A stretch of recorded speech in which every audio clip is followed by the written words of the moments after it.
And it's easier to control your movement when you're using the dash ability, and there's glitches that were removed from the GBA version.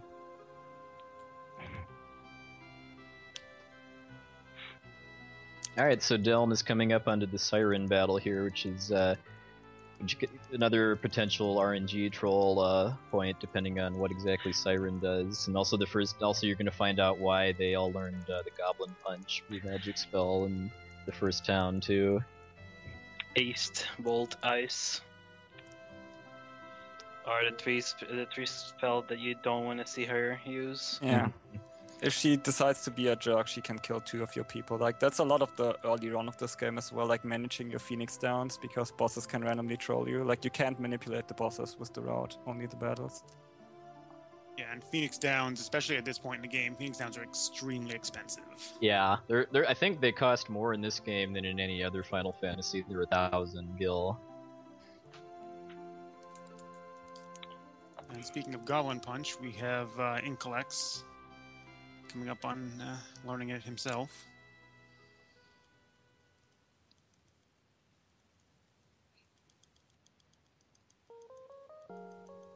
I missed if all of them did it, but a strategy for when you're learning Goblin Punch too is to turn the battle mode to active so that the goblin's still attacking you while you're doing some item rearranging. Alright, I got a soul on my teeth. Good. Nice. Ferris is the only person not actually doing damage to Sirens, so getting someone other than Ferris slowed is pretty bad, but slowing Ferris is just kind of a free turn. Okay, Tentacle first turn, please. At least not Lena. I mean, I picked up the Phoenix Stone at the beginning to be really safe. Oh my god, I got iced. Second turn. Damn. So I'm gonna revive and then finish her with another Goblin Punch. Getting one character killed doesn't actually lose you time that much. Nah, but it's so one Phoenix down used.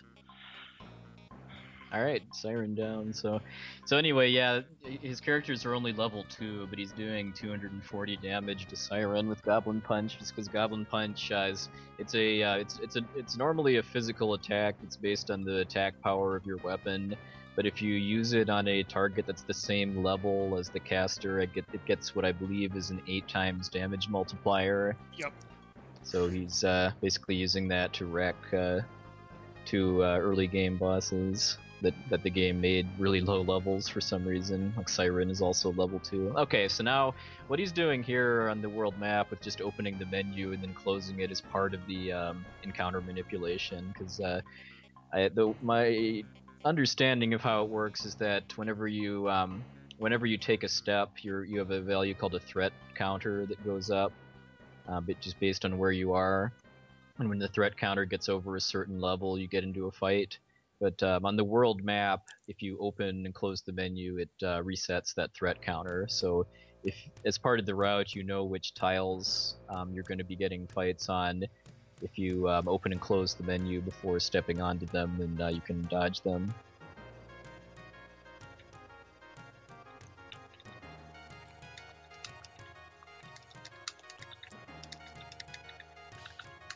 So what's the first checkpoint for this run? Garula. Okay. So 2 bosses from now.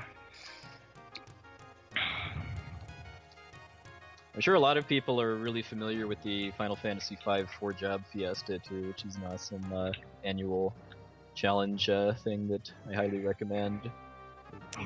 We might talk a bit more about that if we have like dead time to fill. But if you've watched or participated in that but never seen an FF5 speedrun before, yeah, just get ready to have your mind blown at just how much you can break this game if you have access to every.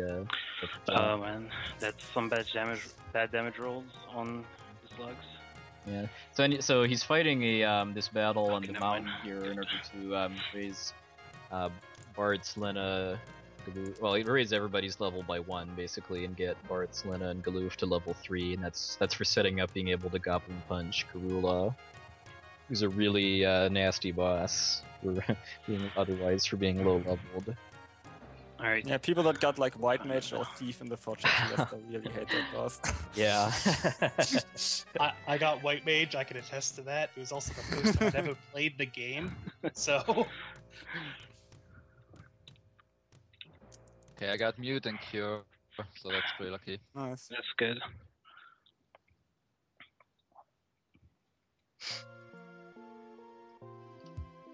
Right. Good RNG plays. Alright. Now we have Magissa here. Well, and her husband, although we don't like him, so we're gonna He's a skip little him. late to the party. Yeah. But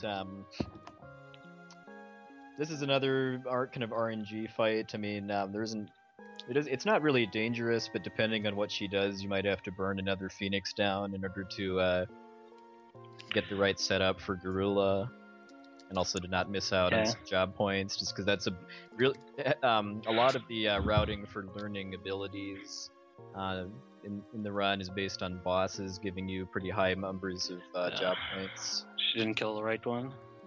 So what they're hoping is that Magissa will kill Lena, just because we actually want Lena to be dead by the end of the next dungeon.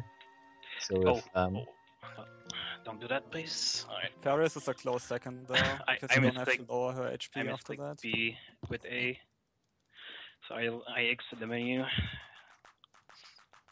Good thing she did not get any attack out that was there. our first use of a rod too. Yeah, rods are pretty special in both FF5 and FF6. In FF5, they're pretty cheap. They only cost 750 gil. That's why the mage party challenge in the 4-job fiesta is called Team 750.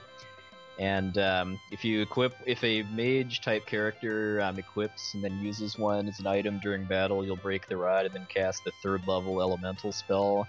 And the fact that you can get rods way before you can get the spells that they cast is really overpowered. Like you just saw that Delm was able to one-shot Magissa by breaking the ice rod that he picked up in Kerwin, I think is the name of that town.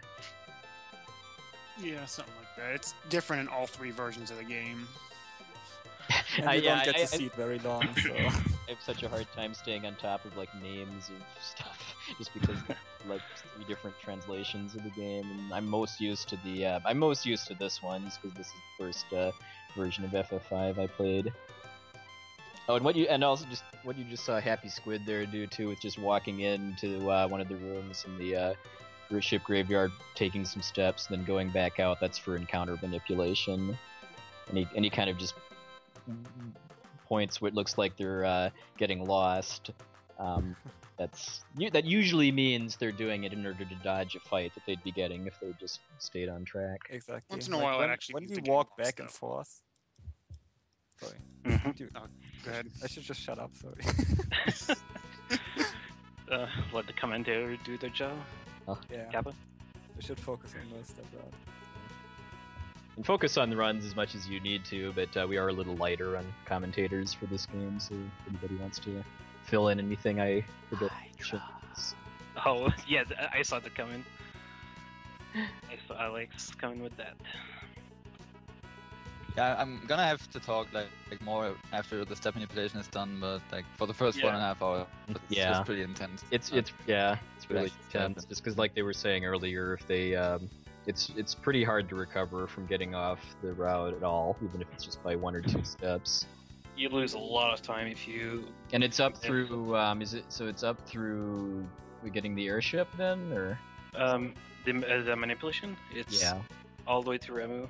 Haste. If you get it correctly, you get 1 mini dragon, 1 golem in black flames, and 2 mini dragons. Okay. If you miss sorry, it, please. you get a lot of Ramu. A lot of them. Alright. He is a troll. Ice. Okay, I got lucky on the Magissa fight, so that's pretty good. Oh, how long did it take you to learn Goblin Punch in Calitz? I saw 5 tries. 5, okay. Okay, armor. I think... Oh, no. Damn it, I think... Lena... Let's see, it should be enough still. It should be enough still. Come on. Alright. Alright, this is another Okay, so I had one person die. That's not too bad. Okay, nice. Yeah, I mean the kind of the worst possible things that Siren can do are like to haste herself, to cast armor early in the fight because that halves your Goblin Punch damage, and also to kill multiple characters.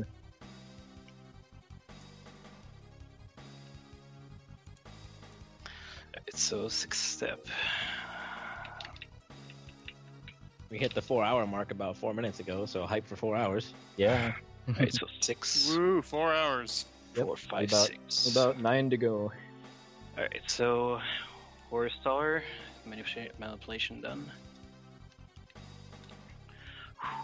Right, that one is another technical moment. Oh, he did not forget to cure poison too, by the way, that he got from stepping on poison flowers on the North Mountain. That's actually to get because he wants to have his characters in low HP for the Gorilla fight. Because Gorilla is a boss that only uses physical attacks, so there's a very nice strategy to make this a gimme fight that we all learned from Suniao, the Japanese world record holder. That it involves abusing both of the knight job classes starting abilities. So there's guard, which is a menu active ability, and that makes it so that any physical attack that hits the knight does 0 damage. And then also cover, which is a passive ability that makes the knight take a physical attack in place of an ally that has critical HP. So here, by getting his full party, or getting his blue mages specifically into critical HP, and then using cover, there's nothing that Gorilla can do to hurt Bard's. Ooh, rush. Really early rush. Yeah, unfortunately, that rush attack can inflict some HP slip status, and that does get fast guard. But it's if you heal Ferris before the fight starts, I've never seen anybody actually lose this from rush. I don't think you lose. You can lose that. It gets pretty tight if it happens early in the fight, but yeah, as long as you heal up, then we're gonna be victorious. Somewhere under 10 HP. Yeah, 5 HP for me. Yeah, it should be noted that there is actually nothing in the game that is immune to HP leak, including all bosses. Alright, that was pretty good.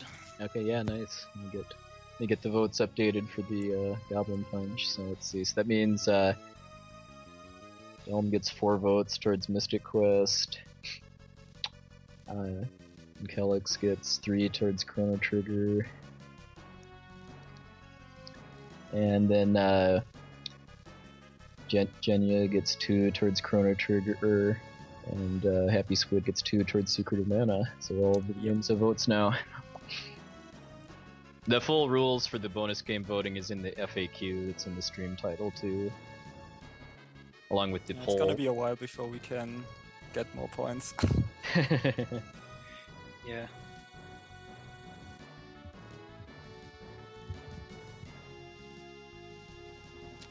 Sadly, I think I already broke my step manipulation. Oh man. What do you do? One misstep. Sadly. Oh. I'll try to fix it, but I'm not sure if it worked.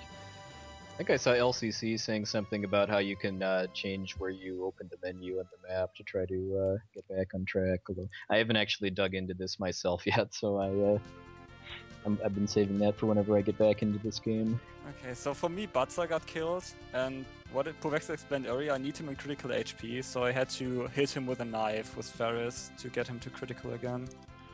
That's also kinda new, like we used to just punch him, but if you get bad damage rolls, he might have not gotten into critical, and that you can't have that happen pretty much, so... Yeah, something that's a disadvantage about this game is that Phoenix Downs revive characters, but they're not in critical state when they come back to life.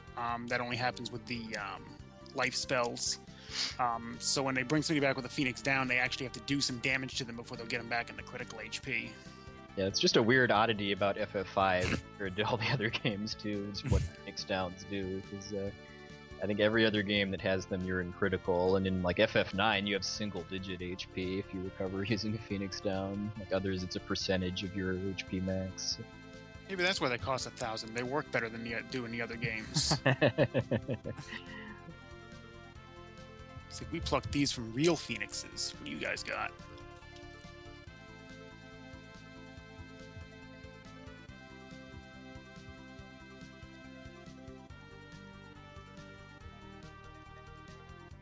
Alright, Gorilla down for Team Wyvern.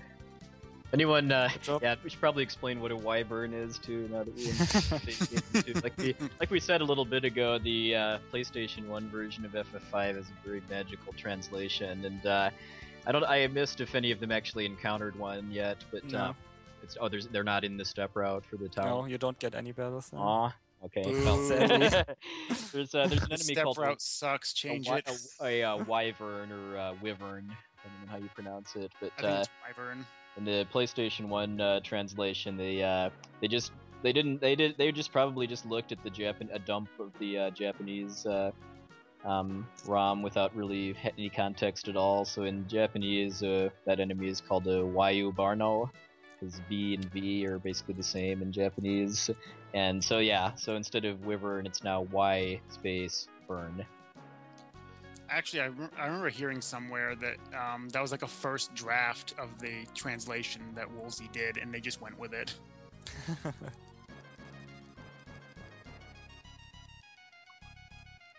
Speaking of games with wonky translations, because Lufia is a bonus game here, like the enemies in Lufia 2 also have like kind of wonky translations. Like pretty much every golem is called Goram, and the wyverns are actually called Wyban. I don't know.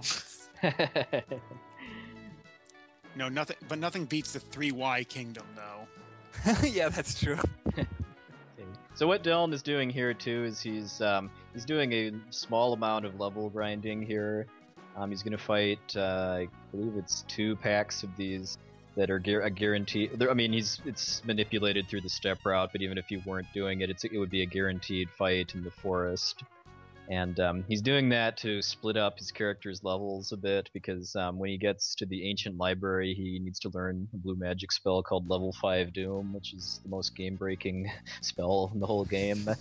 And in order to learn blue magic in an FF5, you have to have a character that's either a blue mage or that has the learning ability equipped as their secondary ability, so you have to be targetable by a spell. And if your whole party is a level multiple of 5, then you probably learn level 5 Doom, but it's a very Pyrrhic victory.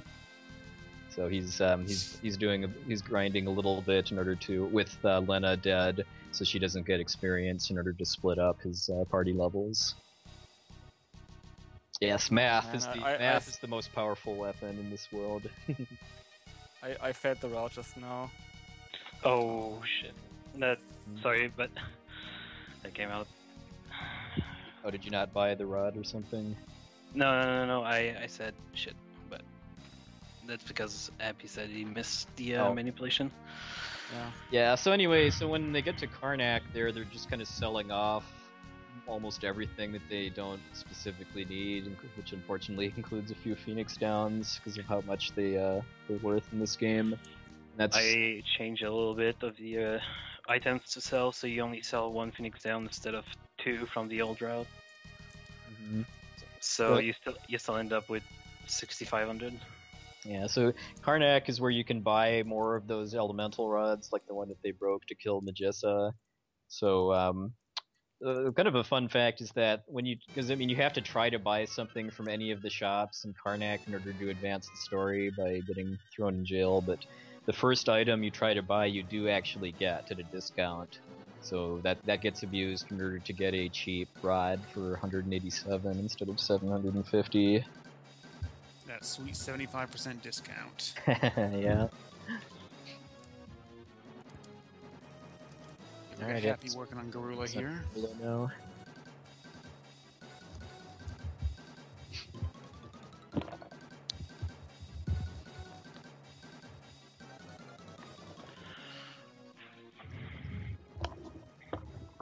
Alright, no early rush should be fine. Yeah, I don't know. Like, you have to step manipulate in the second room of the tower, and it's kind of annoying because like the very bottom tile is halfway covered up by the wall. So, like, I don't know. I just dipped. You missed it. That's where you missed it. Now just imagine trying to do this for the whole game too. That's kind of the level. Yeah. If you wanted to actually compete with the Japanese world record, you'd have to be able to do that. You also to just let you know, like that one misstep would already be a reset, like in a normal run. That would just be reset. I'm gonna lose like can actually get screwed by Ramu now, and I'm gonna lose probably like 4 minutes or something alone, even if I don't get trolled by Ramu. You'll probably get about 6 or 7 of him, I think. If you miss in the tower, it's about 6 Ramu. Yeah, probably right. That's what I got 6 or 7 last time, and I failed in the before the tower, so I guess it's the same. Since you get like 1 or 2 encounters in there. 2. 2. Well, what you're supposed to get 0 though, I think. Yeah, that's about that. Right. Also, want to point out that in Karnak Castle, steps actually matters. So you don't want to misstep in there, even if there's no enemies right now. It still count. It's basically when you get caught, like in the jail, in that room actually, the steps do not count, but in every room after that. They do, yeah. I think that's I think it's because later on it is a area with encounters, so they might have just Exactly. Yeah. All right, here you go with rods.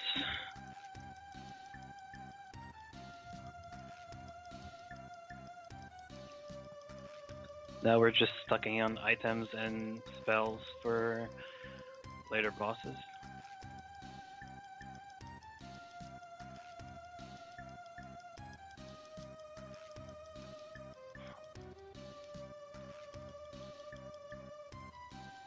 Yeah, because I'm pretty sure Karnak is the only town in the whole game actually that sells those elemental rods. So there's one in World 2 that sells. I think was the Venom rod. It's a Bio Rod or something. Bio Rod, Venom rod. Yeah. That doesn't get used in the speedrun though, just because by the time they get there, they've got much faster ways of doing damage than rods.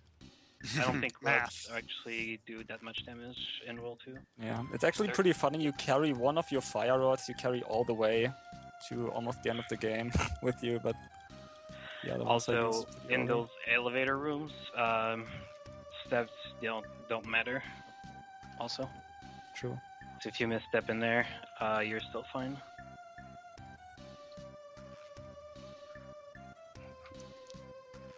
So far, we're good. The way that Happy told me, where you can see if the manipulation route is working, is getting an encounter before entering the vent, and later on in another room, getting an encounter when you step up. Yeah, it's like you ride on a moving platform and then you step up one tile and then you get the encounter. Yeah, and if you get that encounter, that means that you got the manipulation correctly. Alright, so 4-step here. 1, 2, 3, 4.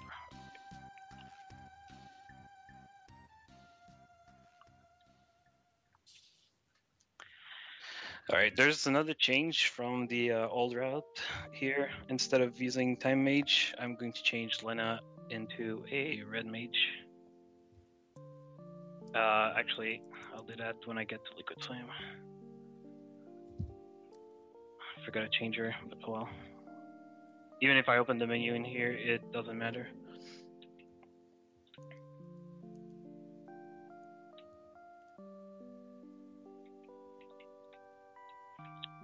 Actually, you don't really need to change it right now, but it's just... I'm still using the Time Mage, by the way. I'm still using Time Mage. Yeah, I mean, I even though I never... Sunyao never did anything with that Time Mage in the runs I saw. I like using it to cast haste to give you an extra turn to recover if you get trolled. Yeah, pretty much.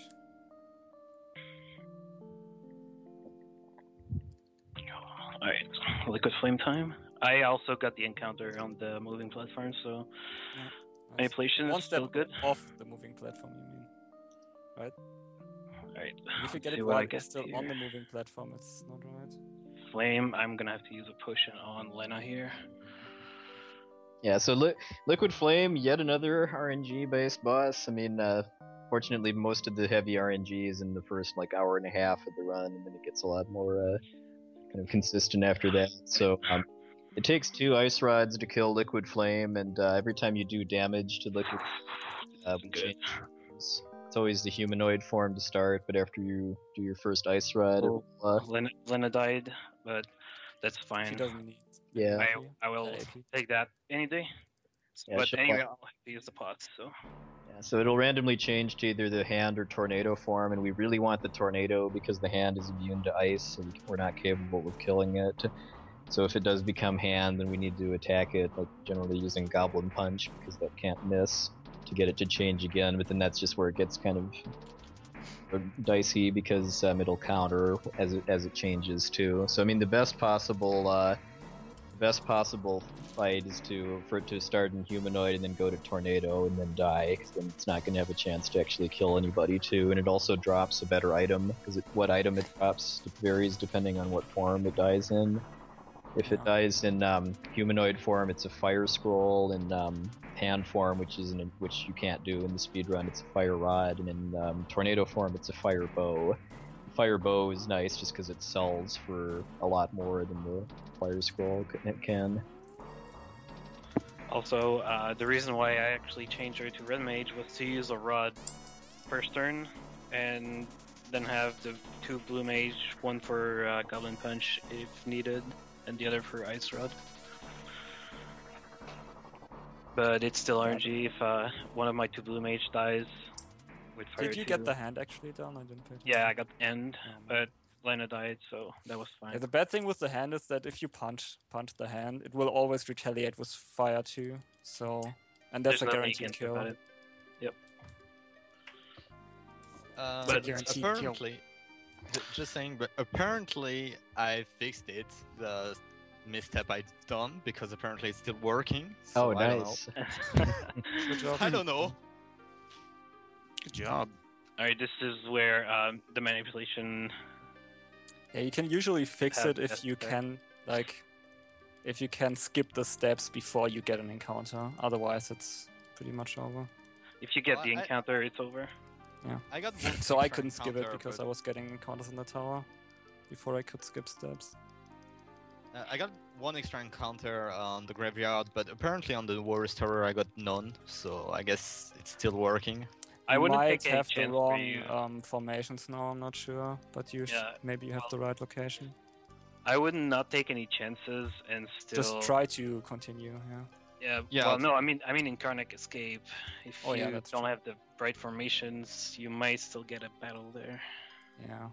Oh man, that's so unfortunate that I don't have it for the Karnak Escape. It's so much easier. Oh yeah. And less random. I like this manipulation just for Karnak. I think the Karnak Castle Escape is one of the hardest for the step manipulation part, because there are many like little turnarounds, and the thing is you need a whole different party setup if you get a random encounter there. So ideally with the step manipulation you go through there without any random encounters.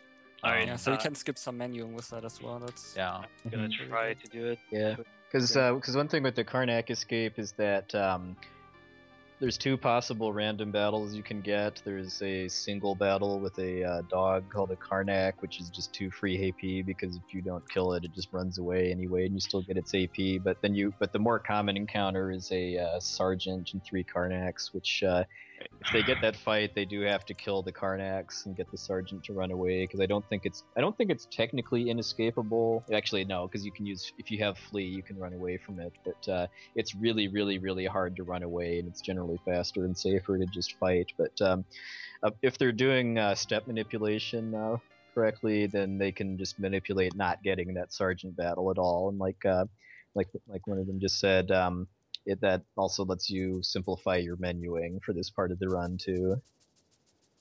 Yeah, so I'm gonna do it risky and don't change the party to what I should be using for random encounters. So basically I will save before that, but theoretically if I would get a random encounter, I would have to reset.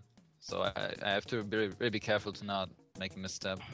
Alright, if so you focus enough, no you know encounter? when you make a misstep, and then you can just menu at the spot pretty much if you have to. It's a weird setup. Like for one of the rooms, you have to grab the chest from the left, which is further away, so you wouldn't actually like do that in a speedrun normally, stuff like that. So. All right, so I got the no battles escape, so that was good. Nice, good job. Nice. Also, what they're trying to do too is to kill the sergeant before he gets a turn after the wolves are dead, because if he does, he transforms into his second form, Iron Claw. It's not really a problem, like his HP value doesn't reset if that happens, but it just wastes time because he has some text and an animation.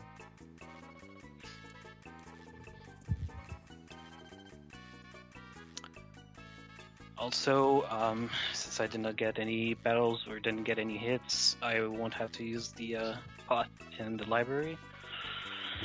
Like if you don't get any battles, I usually just use Lena to heal because she has enough MP then. I use the pot in the library normally, but since I use the one in the escape, I'm not gonna use that other one. Alright, more manipulation stuff here. Alright, so right here.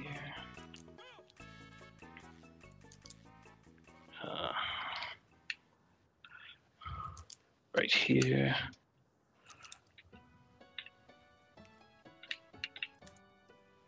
Here. Alright, that should be good.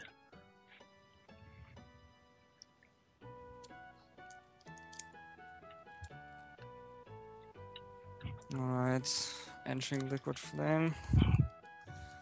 I guess at least people get to see how you do it if you don't have the step route. That's one like of the this things I game. really Alright, love about got it. this relay race format too, is because you'll get to see a lot of variety in how runners deal with like different situations that can come up because of randomness in the game.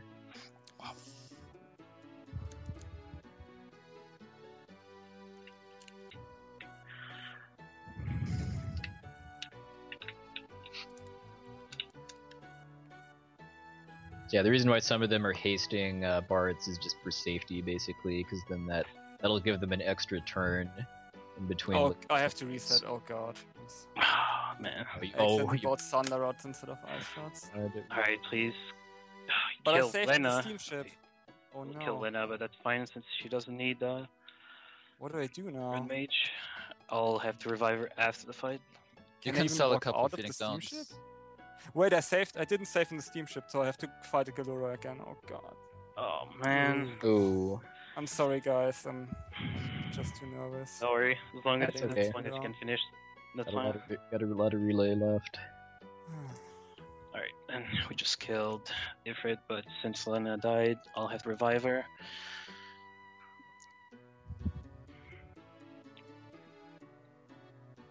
Now that's where I need her to be alive for level 5, learning level 5 Doom.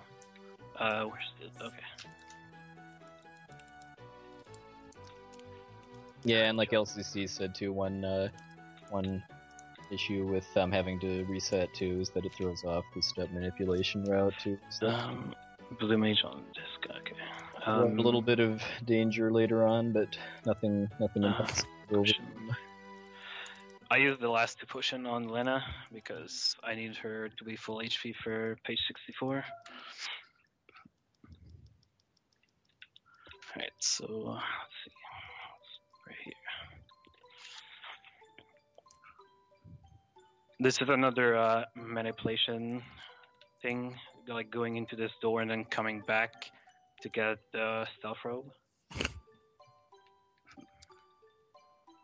Can you actually reset like the overlay with the Galura time? Not If not, that I know of. I'm not gonna worry about it. okay. This is terrible. This is not good. Ooh, that's a very big mistake from me.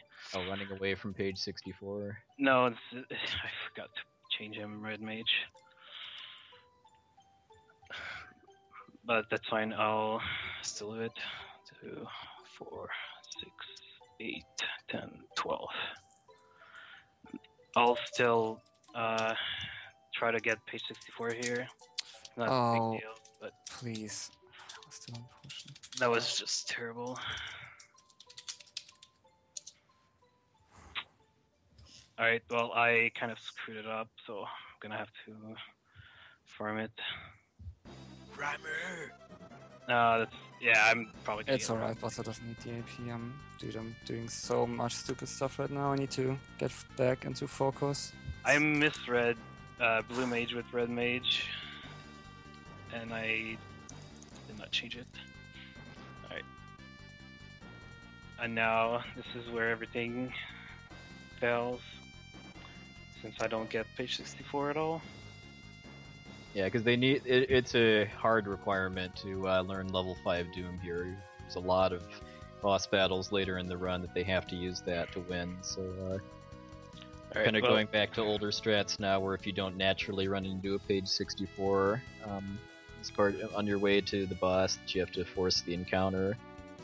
Another kind of a perk too about encounter manipulation is that if you kind of, like I've seen one of Sunyao's runs too, where he actually uses that book battle that they just ran away from, even though it looks like it should be inescapable, to get a page. Because even though it starts as a page 32, the fights in here, when you kill the page enemies, they randomly turn into other ones, but it follows a very fixed specific sequence. Yeah, it follows a fixed sequence depending on like which specific encounter the game is treating it as. So if you know which one it's going to be, even if the first form isn't page 64, there we you go. can kill page 32 and then get Ooh, page 64. Nice. Yeah, I forget exactly how many different variations there are, but they all start off with one of them, and they'll move on to. Alright, so I got specific a sequence. 5 right away. So that's good. And then So yeah, page. Oh god. Yeah, Page so 64 showing begin.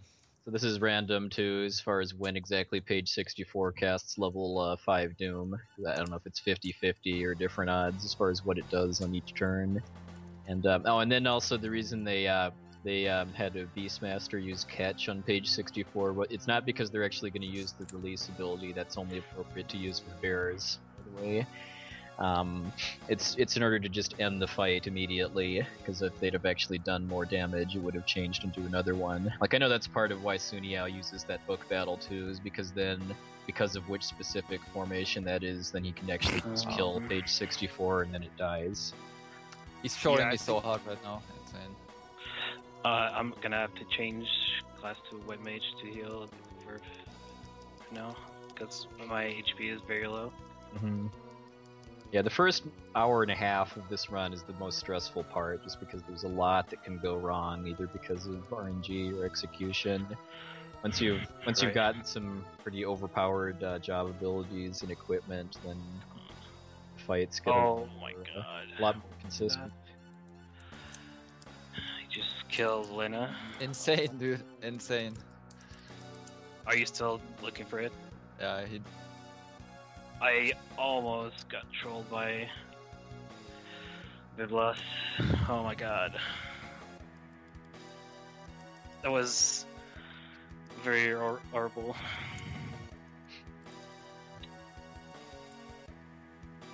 Yeah, Biblos can be a bit of a troll, but there isn't really anything he can do that can kill you if you're properly prepared. Because you have to use 2 fire rods. If he uses web to inflict slow on a character, that can make you lose a bit of time. But he dies so fast that if you're prepared, then you're not going to lose. Also, if you're still in manipulation at this point and you talk too fast to mid, it's actually skip 1 step. Oh really? Yeah. Yeah. If you talk too fast. Oh, and if you talk to him the frame, you step onto the tile or something. Yep. Yeah, It's that the happened same to me thing on the yesterday. world map, actually. Like, if you open the menu on the world map before you are finished with your step, you're gonna skip that step, so you have to be really careful not to menu too early.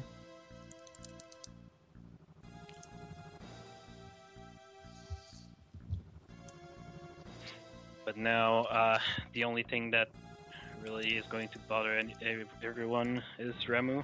Yes. Since we pretty much all fail. Yeah, I'm not sure if I'm Jenny, gonna go for the safe strat with buying flame scrolls to kill him.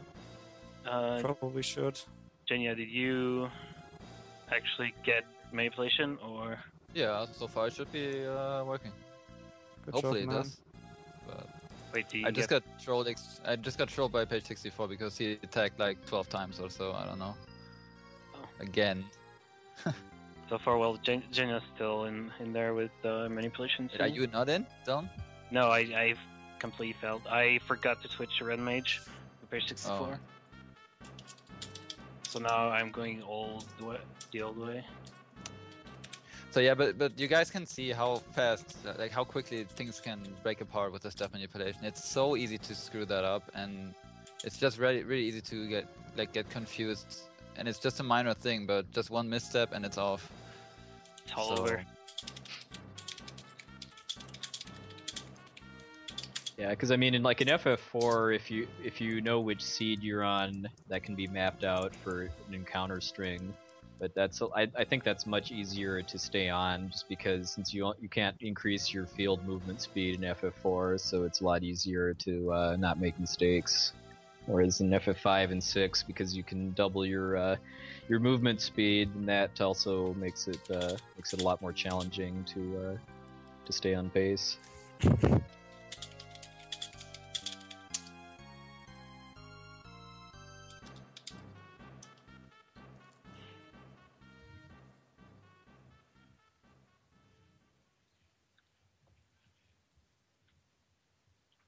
It breaks my heart to see all of those pianos unplayed, but it's in the name of speed. I know, right? Piano flex is real.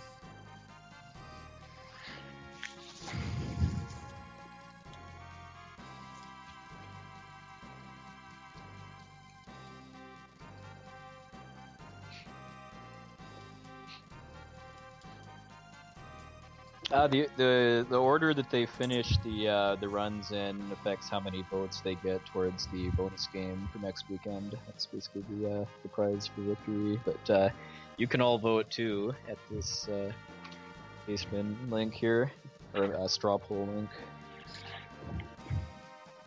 It doesn't have quite the same weight as the runners' votes, but it is significant.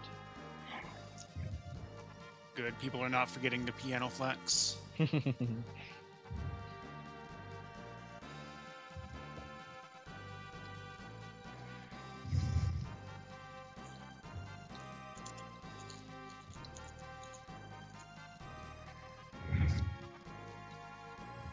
So yeah, I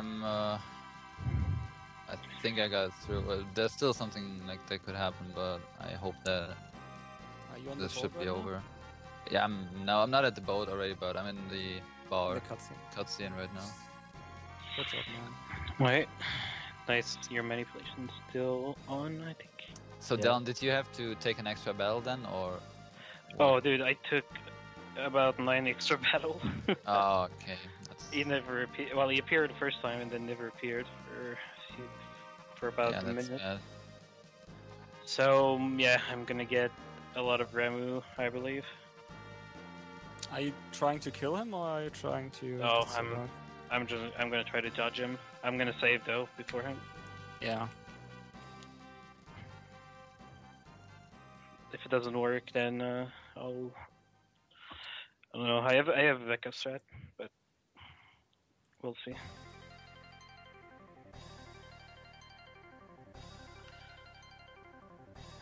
If I have to kill him, I'll have to kill Ramu. Can't do anything about it. But I would rather not kill him. I don't know. I had to load once, so I don't know. Yeah, if you loaded once, you might have to kill him.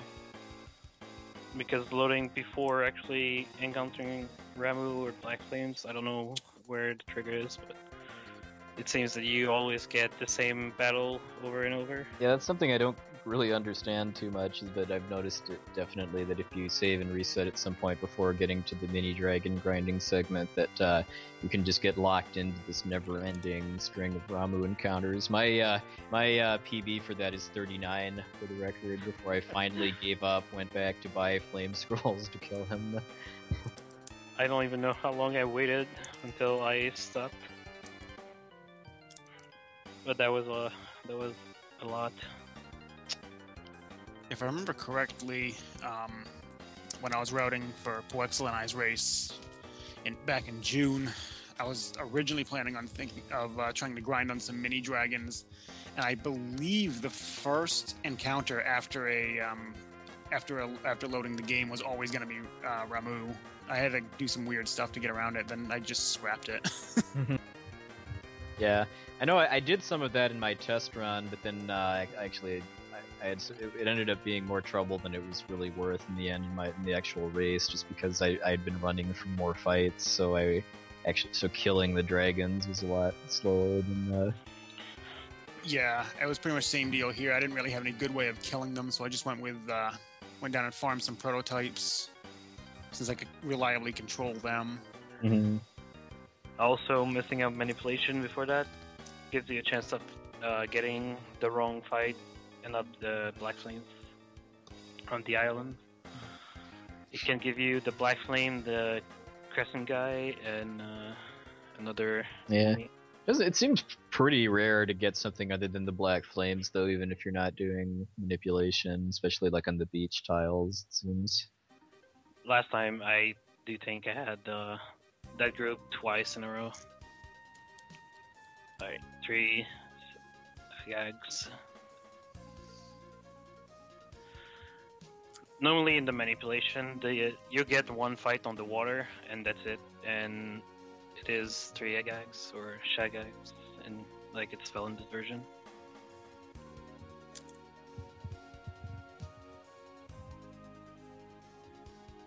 I hope I don't get any battles. Maybe I can salvage this manipulation fail. Yeah, the ship sailing part right here is a pretty intense part of manipulation. I mean, if you're trying to do it kind of the most optimized way, you actually have to open and close the menu while you're on the ship in order to avoid battles. And given that for several parts of the sailing, all you're looking at is the ocean and your ships, and since there aren't really any good visual cues, you basically just have to try to count in order to time how many tiles you're moving across between opening the menus. So that's one way to do it, and then a kind of a much more reliable way that I think all 4 of the runners are doing is to just not open the menu at all and then accept getting into one fight before they get to Crescent. Yeah, like the best part of the ship manipulation is you have to go 6 seconds worth of steps when the last slip of land disappears on one part, and that's just you have to have a different timer running for that to be reliable. Oh, right. Pretty average catch. Fortunately, catching the black chocobo in this game is much easier than in FF4 because of the dash ability. And then the layout of the room too. The chocobo can get stuck in against walls pretty easily. It can still be a pretty decent troll though. Because that's the whole reason. That's the sole reason for making Bart's a thief going into this, is just that you can use dash when you're catching a chocobo.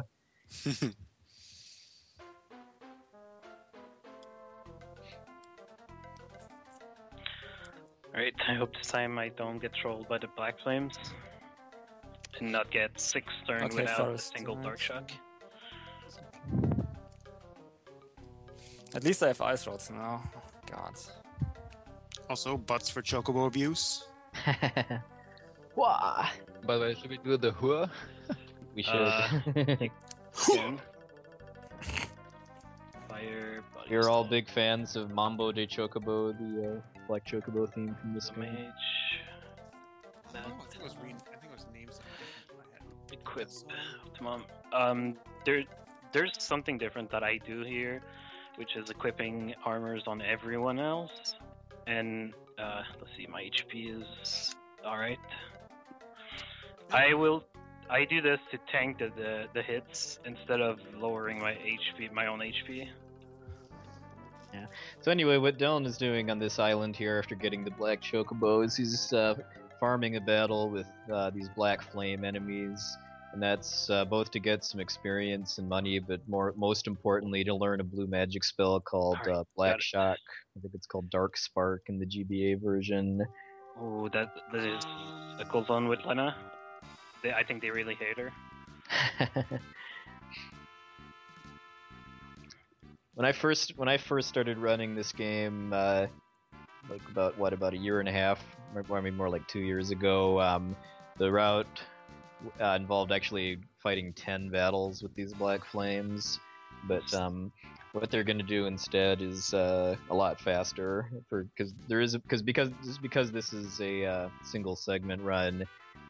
They need to, in order to avoid being at risk of dying just because of boss RNG in a few places, they do need to gain some levels to raise their HP.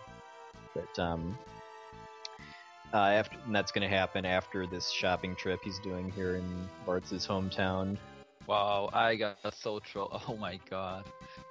That is like then I got killed like exactly on the spot. Oh, but it's not a big deal. I have a Phoenix Stone left, so. Oops. Ability on this guy. Escape. It's just funny because if she didn't die, Galuf could have protected her, but died like on the spot. Protect, prods, fires. Oh. Right here is also where they're going to start using the escape, also known as flee command, which is the level 1 thief. When you use that lets you just instantly run away from any battle that's not technically inescapable, and that's just because it's pretty much right around this part in the run too that you start getting into fights that are somewhat difficult to run away from, like several of the fights you can get in the Sunken Desert.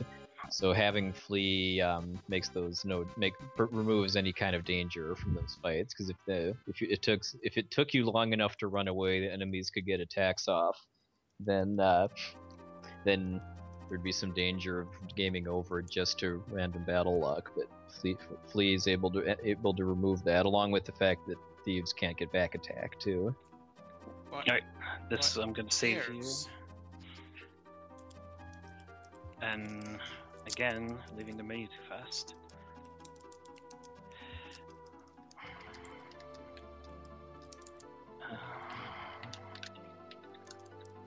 Alright, hopefully I can get good luck on Mini Dragon.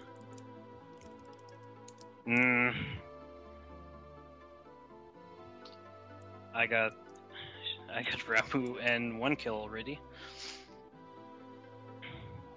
Damn it.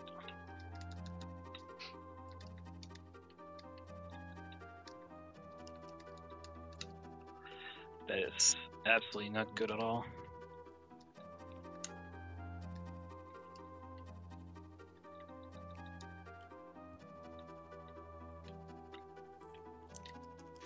So if everything works out, I should get 2 mini dragon battles now, then get 1 golem fight, which is the wrong one, and then 1 more mini dragon fight.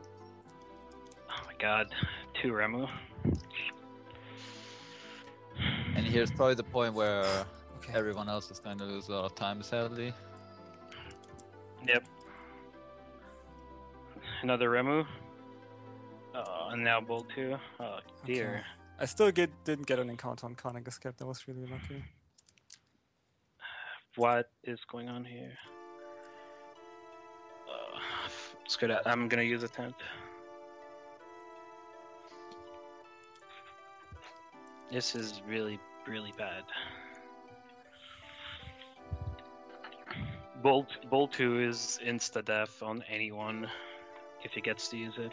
So, oh, and I got Mini Dragon. Alright, so what they're doing in this forest here is farming 3 total battles with mini dragons, just because they're the highest XP fight you can get in the first world. And if you set up your jobs with ninjas that also have the black magic ability for secondary, which isn't something you'd normally think would benefit a ninja, but depending on what secondary abilities you equip, that actually affects your stats. And equipping Black Cast raises your intelligence, and it's actually intelligence that affects ninja scroll damage.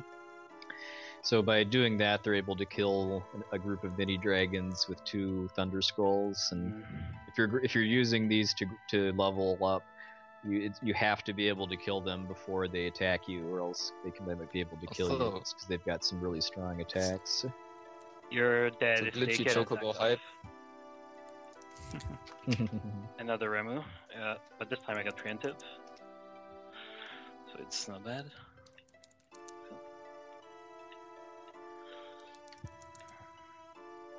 Another Ramu.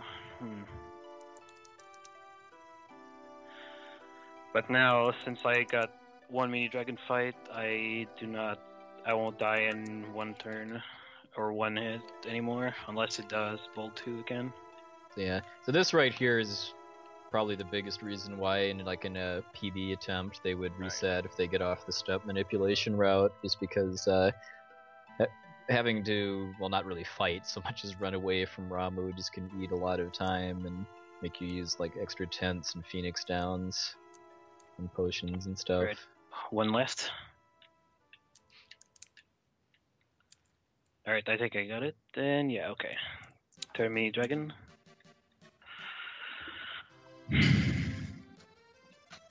And we're done here, finally. Yep, and that's the last level grinding they're gonna do, because once they get past the end of the first world, then level becomes almost completely irrelevant for a variety of very fun reasons.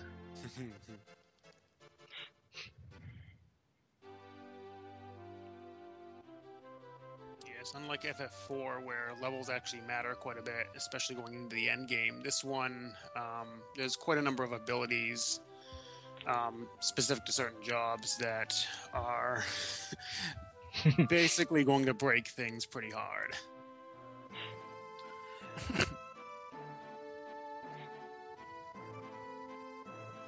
It's really more about making sure you have enough AP to learn the abilities you need from specific jobs than it is about being higher level. Yeah, because the strats they're going to be using for boss battles once they get past the end of the first world are, well, yeah, you'll see when we get there, but how much they're not based around like doing damage with weapons or casting spells. It's using very, very cool combinations of job abilities to break the game. Let's just say math is very powerful. Yes, math is the most potent weapon in this world. Oh man, this desert. I saw a lot of this desert in the Oh race. boy. Oh, this is bad. This is not good. Oh, I got a really horrible damage roll on Sandworm. Oh no. Oh, You got 1400. Yeah, twice. yeah. You can use it. I think. I can punish damage roll. roll. Yeah, I'm gonna do that. oh, okay. So you don't make Lena red mage anymore. Yeah, that's again a very, very bad and No, unfortunate damage. I That use happens so Lena's early. mediator here. Is that so that you don't have to make her a mediator for one of like the cannons fights or something? Not really. Not in defense. It's just safety, I think, AP wise, because Oh, the okay, mediate okay. IP is pretty tight. Yeah. Yeah. 'Cause 'Cause, later yeah. she can still die. Oh my god, bad damage. Because they need to get a lot of AP or job points on Lena as a mediator during the run for her to learn the control ability. Please give me more. Oh man, that is poor damage rolls. I need 60 damage. Yeah, Sandworm has 3,000 hit points, so it usually works out that 2 water scrolls will kill it. But Alright, please every don't now and then it defend happens that they get bad Oh, damage rolls on the Terrible. water scrolls. Oh my god. I got quicksand, so that is really, really, really, really bad. Come on, Yeah. give me my Quicksand, punch. I think it always does 60 damage, but it also gives you HP slip status. So Yeah, it is only 60. Alright, I think that's fine. We're fine here. Galif is dead, but he took one for the team.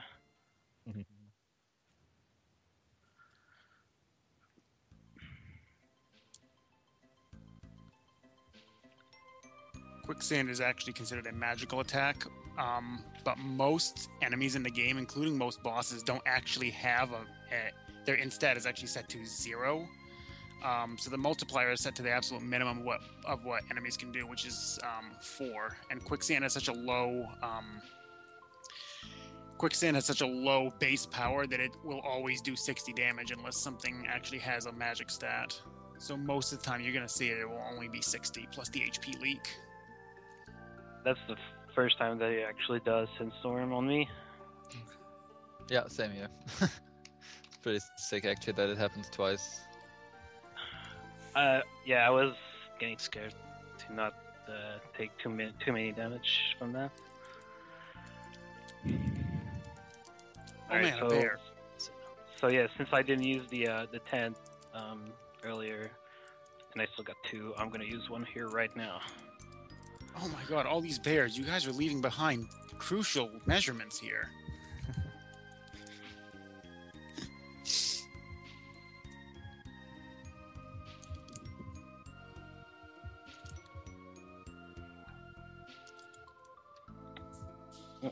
So at this point, the manipulation is overdone, and rest is just luck, pretty much. Well, luck, I guess.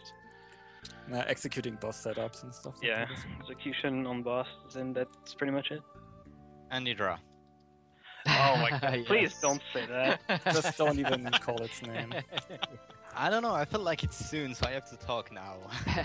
It's too soon, okay? Too soon. Oh, okay, I will come back in 10 minutes. I'll tell you when I get past the place, so you don't have to say it. I'm watching the stream. Screw that. I was still gonna save before that, so Also, I don't looking trust. at, looking at Happy Squid's screen right now. Something about Biblos that I don't think a lot of people might not know is that he can actually back attack you. Yeah, or you can get a preemptive on him too. But Yeah. Do you not use Thief on him? No, I didn't get back attacked. Please. Well, I think you Not that bad. generally have a thief for Biblos though to I do prevent the that. back I do attack. have Thief on him. Yeah, for speedrunning purposes, they're gonna have a thief for this, so so that's not even gonna be an issue. But casually, it's a little different. Also, like, I mean, I'm already past Ifrit as well now, but Ifrit is also an interesting boss to showcase that Phoenix Down management is, like, you can't really plan with little Phoenix Downs in this run, because, like, if Ifrit can actually kill one of your party members, or you can not do it, and if you're lucky, you can actually steal a Phoenix Down from him. So it's pretty much you can either gain one or lose one on that, so it makes it really hard to actually calculate the Phoenix Downs you need because of boss RNG. The only attack you want him to do is Flame. That's Yeah. it.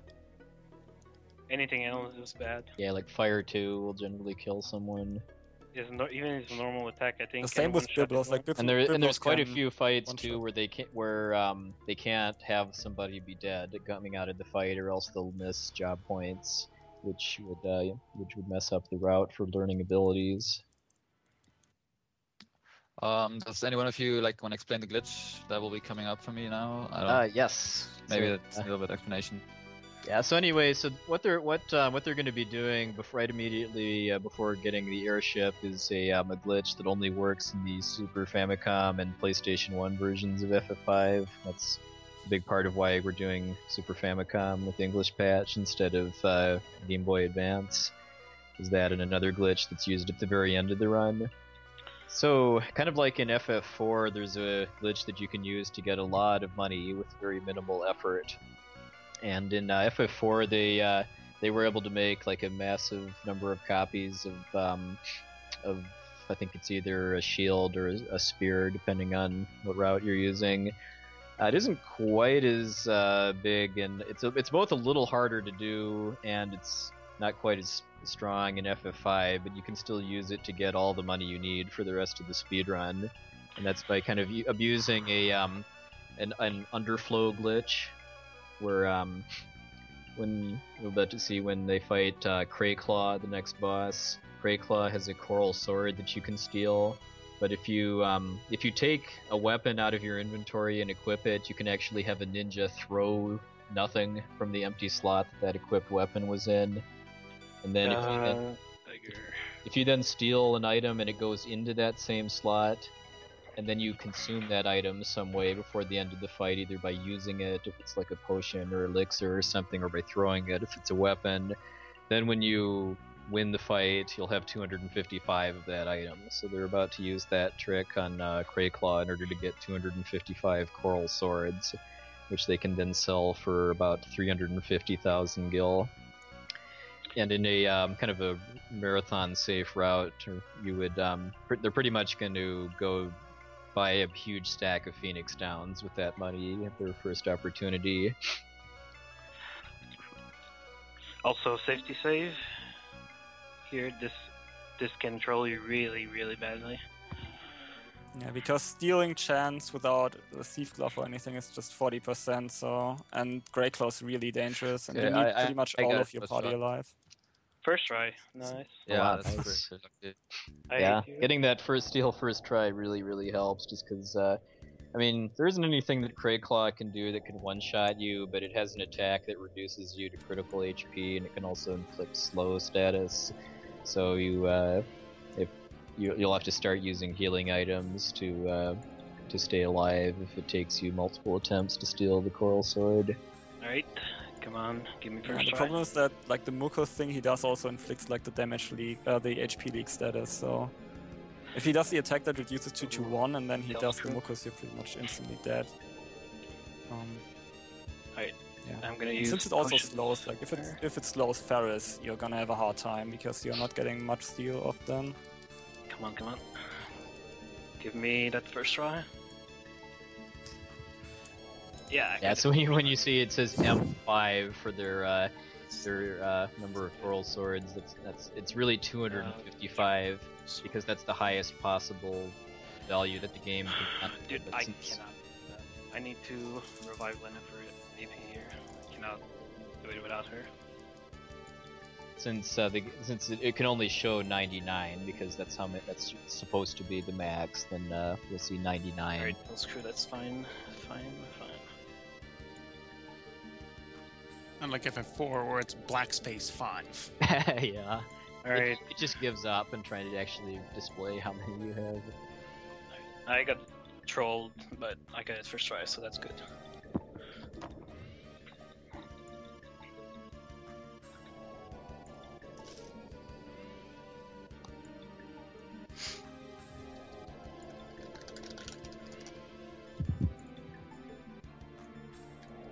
Chad is already getting hyped for the Hydra too.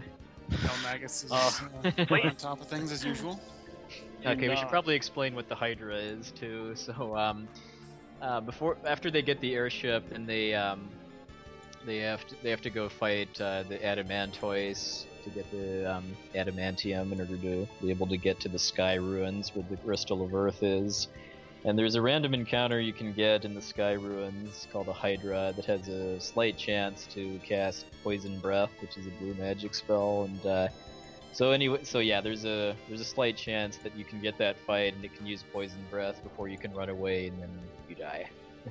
And Then it's game over. yeah, and that's happened to Incolex way more times than it should, based on the odds. His highlight is priceless, and everyone has to see it. I actually know the damage formula for Poison Breath too. Let me look it up. I'll tell it right now. Hydra. Also, for Ramu right now, this is going really well. Actually, it's technically possible that they can survive Poison Breath because it's a random damage between, I believe, 50 and 500. I guess Alex was really unlucky then. I think so. I'm gonna double check that real quick, though. Click here. That's just what I have written down. It could be slightly different. Also, coming up on my stream is the first like occurrence of the beauty of level 5 Doom.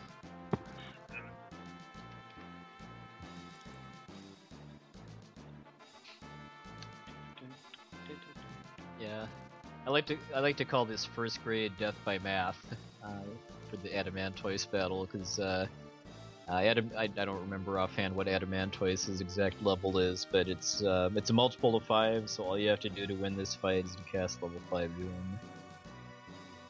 And hope that it doesn't kill your blue mage and slow it down. That's another reason why getting a stack of Phoenix Downs before continuing with the run is pretty nice for like no reset safety, just because even if Adamantoise is a jerk and kills your blue mage multiple times, then you can still Come on. come back. Oh crap! I forgot there was actually 2 versions of Poison Breath. Wait.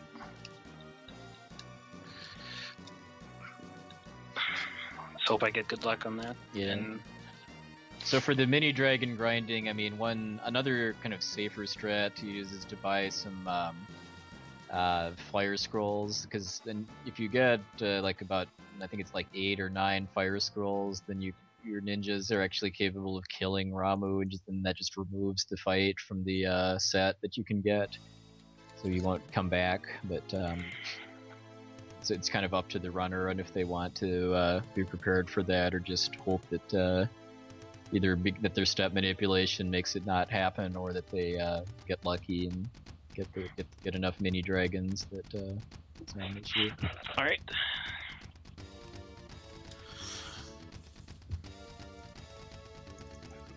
And good luck. Well, I guess it's good luck, but please, the blue mage did not die. Nobody died, so that's fine. First attack on the blue mage is really nerve-wracking.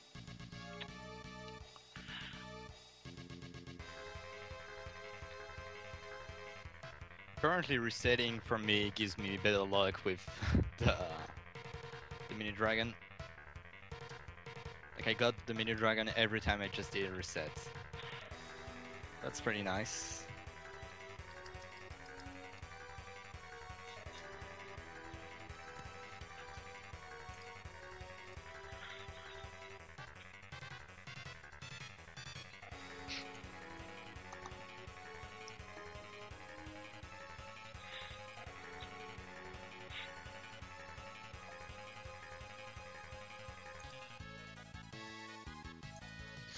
So, and here's also the reason why we bought like 28 Thunder Scrolls earlier in the game, because that makes this whole section a lot easier. Yeah, because when you have ninjas with the black cast ability to raise their intelligence, that lets ninjas deal a lot of damage at low levels again when they're exploiting an elemental weakness. And there's a lot of required battles in the kind of this end part of the first world that are weak to lightning.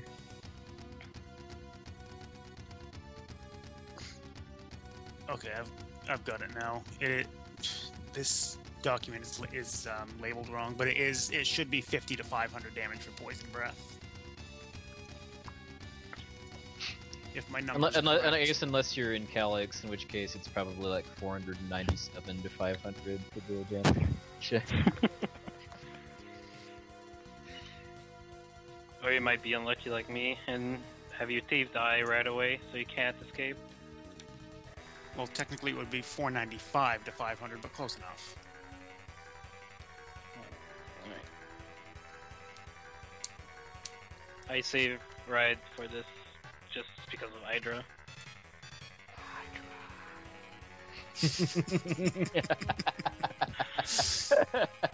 It never stops with him. There we go.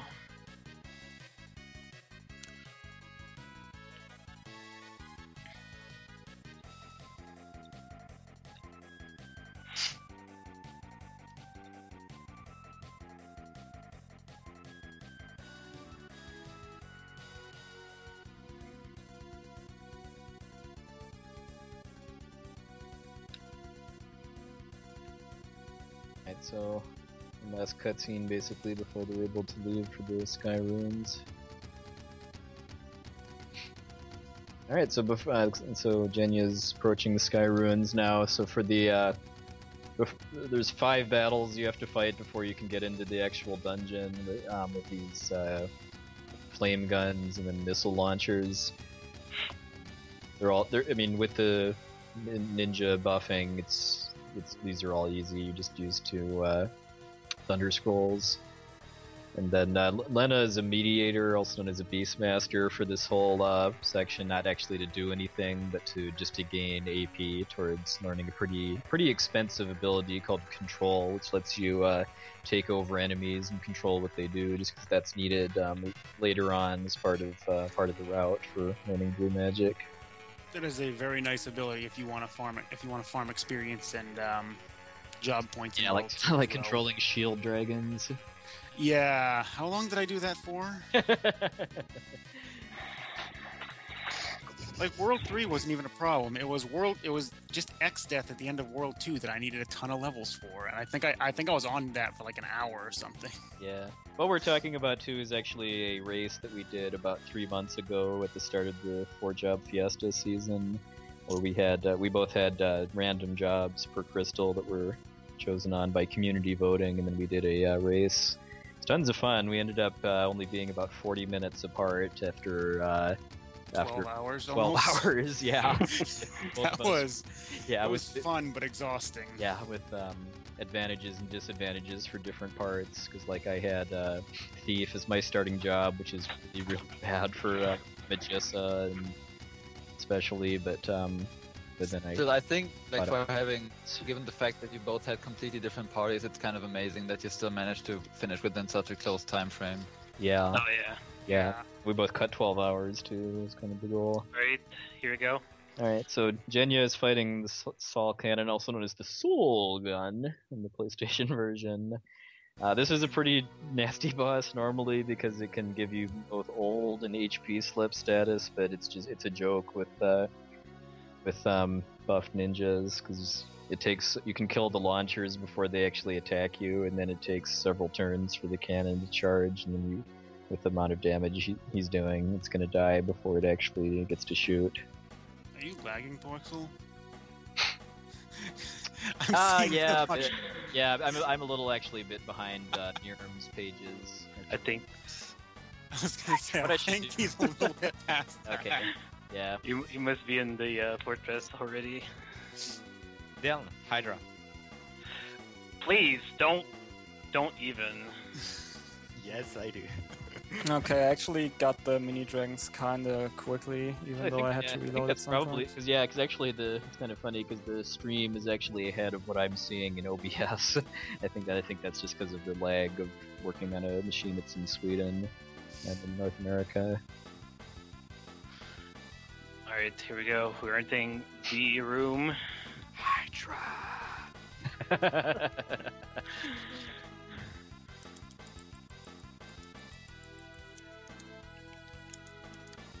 Wow, I got oh god, that's not good. Got slip from the Archaeoavis. That's not a good thing. It shouldn't kill anyone. It should run out. Yeah, but it can get close. But... Yeah, so Archaeoavis which is person did it hit? really interesting and technical battle with the way it's set up. Is the gimmick for Archaeoavis is that it changes its weakness about every, I think, 1600 damage that's dealt to it. But the way that the game tracks that is actually by quietly changing Archaeoavis into a different set of monster data. And a nice exploitable mechanic to that is that every time Archaeoavis goes through a phase change, its ATB bar gets reset. Ooh, Hydra? Not Hydra, but that almost it. Eudora. This is also the one time where Geomancers get some love too, just because Archaeoavis' first form is weak against wind. Pajama hype. Also, I think the next split on the overlay is Archaeoavis. I think it is Archaeoavis, yeah. So. Chub. Right. Somebody actually asked about it in chat a little while ago, but it's also possible to kill Archaeoavis without even having to do a form change, just by having a monk counterattack it as the final damage, since the form changes are treated the same way as they are in FF4, where it's done by a counterattack. Terrain. They can't counter a counter. Oh, he did slip on me too. I use Fire Rod. And then Archaeoavis' fifth and final form is ordinarily the most nasty, just because it's got a bit more HP and is also immune to most forms of elemental damage. But it's also level 20, I believe. So yeah, level 5 Doom equals GG. Terrain. And despite the fact it says it's undead, it's actually not undead. It's on the road. There we go. Sorry, I'm thinking out loud, but I just need to not forget about it. Okay, finally a longer cutscene here, so I can breathe something. But even though the step manipulation is over, you still have to watch, like, to get all the correct jobs. Like, it's really easy to just I don't know, get a little bit confused with all the jobs because there's so many, but still, just have to be concentrated at all points.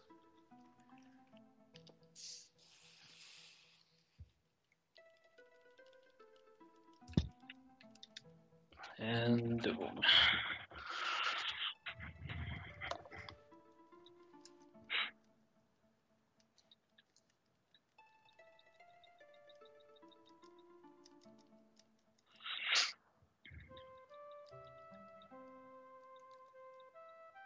And Galoof just restored his memory by throwing a question mark bubble off the screen.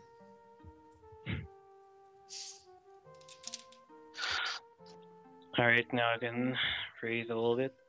That's the annoying parts are behind now.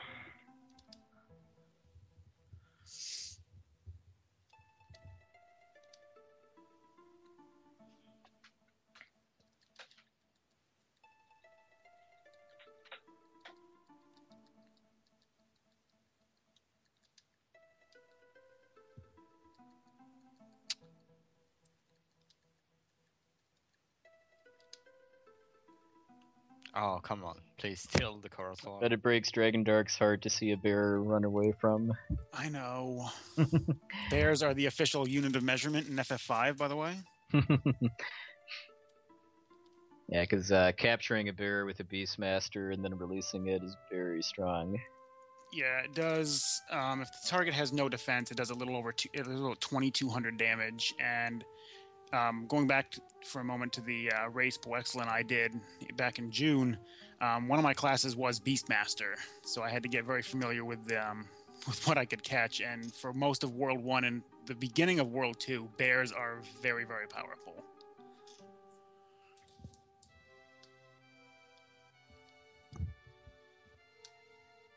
Oh, come on.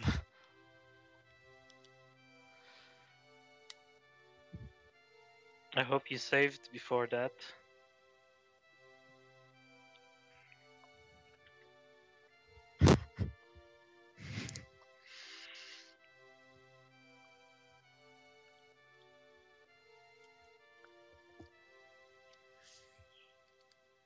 Since I have a little bit of a cutscene here. Yeah. So at Archaeoavis, it looks like Team Wyvern is taking the lead, and the Dream Team is pretty close by at roughly 2 minutes.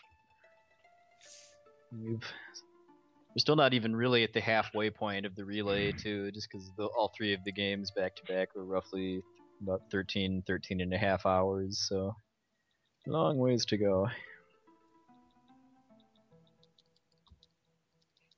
Yeah, I mean, even in the rest of Final Fantasy V, there are many bosses that can be quite unfortunate if you get unlucky with certain spells or abilities, and so nothing is safe here. Mm-hmm. That also, of course, also counts for FF6.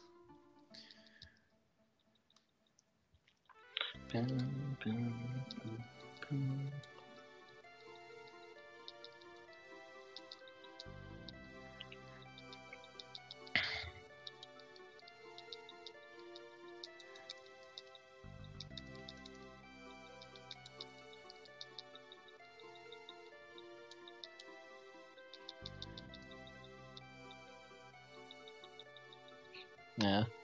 One thing I do like about the FF5 speedrun too is that the pace of cutscenes to action is pretty nice after you get past the first half hour, once you get to Carlobos, basically. I mean, this cutscene here with X-Death and King Tycoon is it's one of the longer remaining cutscenes, and it's not even really that long too, like maybe 4 or 5 minutes. Rest in peace, King Tycoon. We'll see him again. Spoilers, please. I saw it on Genius stream, that's why. I didn't say when. We'll see him in the next screen. No. Well, it's kind of spoiled already, so. Somebody's gonna get MV luck and he's gonna pop up somewhere he's not supposed to.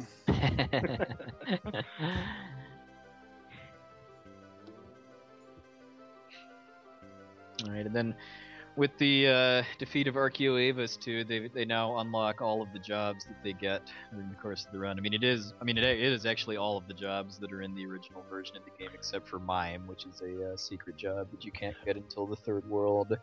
And now that they have access to especially Samurai and Chemist, then yeah. You thought like what they did to Archaeoavis with like manipulating his AI and doing a bunch of damage with elemental weaknesses is at like level like what 12 or 13 or whatever they add is strong, then you've not seen anything yet. Just wait a little bit later. Things get crazy. Yeah, and they were able, and then also one-shotting Adamantoise with level 5 Doom. Ordinarily that only is possible in enemies whose level is a multiple of 5, but we have ways around that too, which you'll be seeing very shortly. Yeah.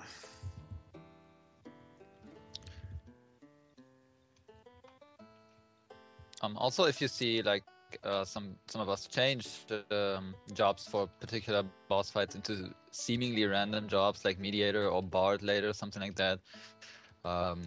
Even if they don't do anything during that fight, it's all preparation for later, because you need some of the secondary skills of particular job or classes to be helpful later in the game. So actually, like nothing, no job is random at any boss fight here. This reminds me of the It's pretty much all set up. hidden immunity to Doom on Twintania. Oh, dude. I don't know where that came from, but that was a seriously weird thing that happened.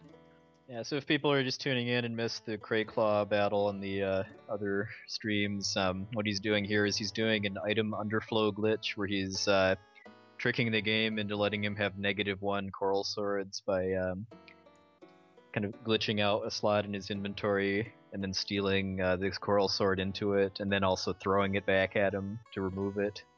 And then because the game can't really handle negative values, you once you get out of the fight, it rolls over to the highest possible value that it can track, which is 255. So doing this lets them get a lot of money quickly, because they can sell the 255 swords for about 350,000 gil, which is plenty of money to last for the whole rest of the run. -1 is the strongest number in the game. Yeah.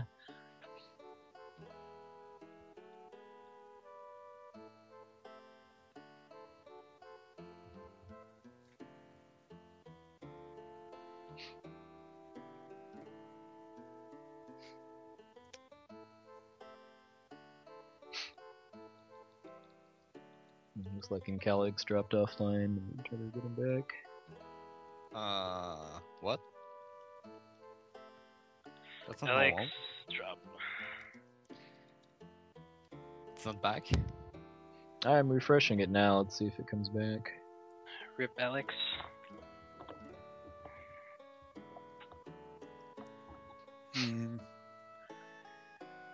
It detected the underflow and did not accept it.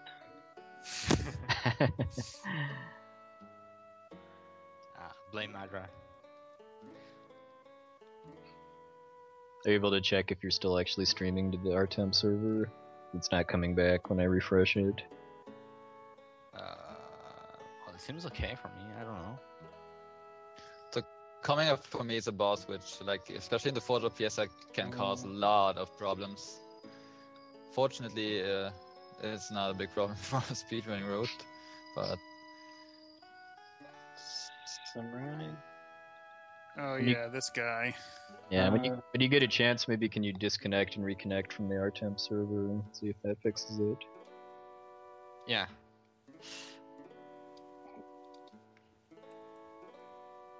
But yeah, that's what we like to call death by bribery, because we've already started to see death by math, and then the samurai ability Gil Toss it does damage using a formula based on your level and the enemy's defense. So enemies that have pretty low defense take a lot of damage from it.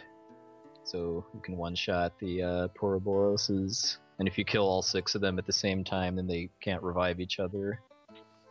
Yeah, the damage for Gil Toss is the character's level +10 multiplied by 150.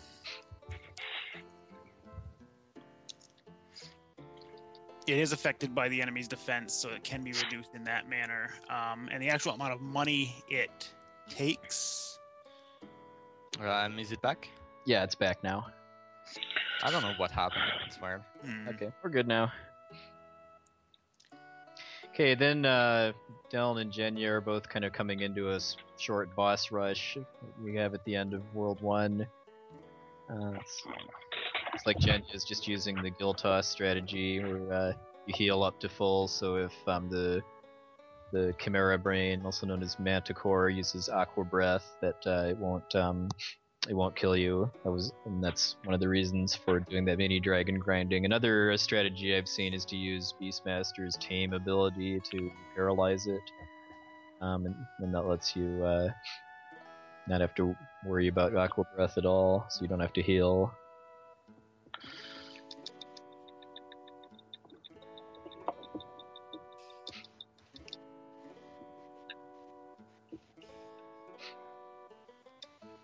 And the last part of the boss rush is Titan, or as I like to call it, the Chivalry is Dead battle. You'll see why in just a second.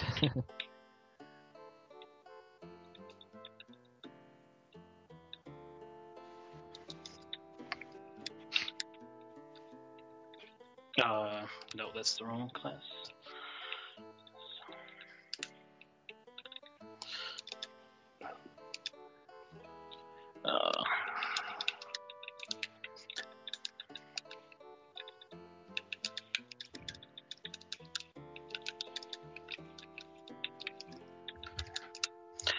Alright.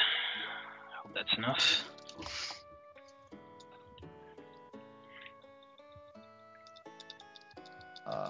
That sucks. I have to reset. Did he? But I just saved before. Yeah, I saved right before, so it's not a big deal. You got Earthshake. Somehow his ATB was so quick. He did Earthshaker before I could do Guild Toss. It's very weird. Yeah, that is very weird. Alright. And Aqua Rake. So what they're trying to do with Titan is time it so that Bartz, who's a Dragoon, is in the air when they do the final hit on Titan, just because Titan always does Earthshake as a final attack, and that will kill anyone that it hits at these levels. So by just having Bartz in the air when that happens, then that's kind of a poor person's float then, basically. There is a float spell that you can't get it until the second world, so you don't have any way to protect against Earthquake at this point, and I guess unless there's a way to do it with Beastmaster this early. There actually is. You can control the Gila cats up on the Dragon Mountain. I think you can also catch them and get the same result. Actually, I can check that because I have a list. I'm gonna save here just in case I get any battle.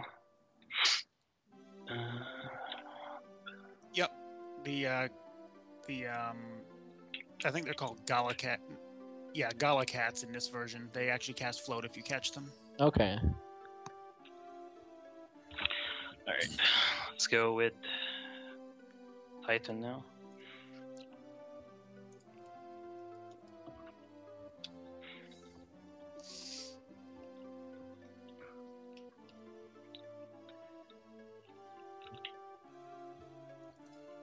Hope I'm fast enough and I don't get hit by that Earthshake. Jump. Yeah, LCC raises a good point that of the three games in the relay, this one is by far the fastest menus as far as how quickly they load and how quickly they scroll and stuff too. Yeah, you can save actually a really lot of time just by good menuing. If you do not know like where the jobs are in the job menu or don't know what to do, you can really lose a lot of time there just by bad menuing. So that is also the thing you have to practice over and over again, and just to memorize everything, basically. We're almost out of World 1.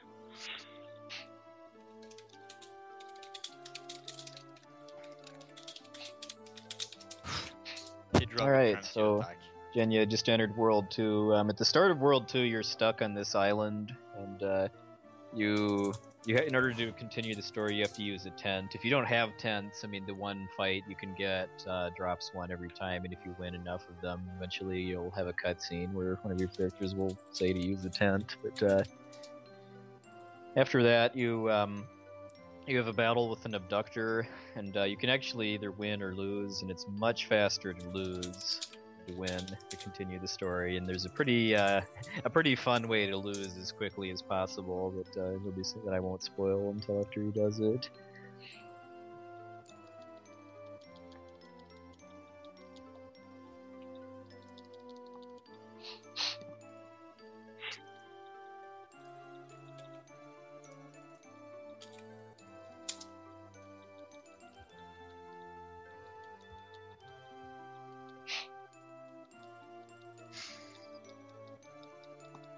Rip Butsa. Yep. Yeah. Goblin Punch does 8 times damage against if the target is the same level as the user, and yeah, Bartz is kind of the same level as himself. So rip.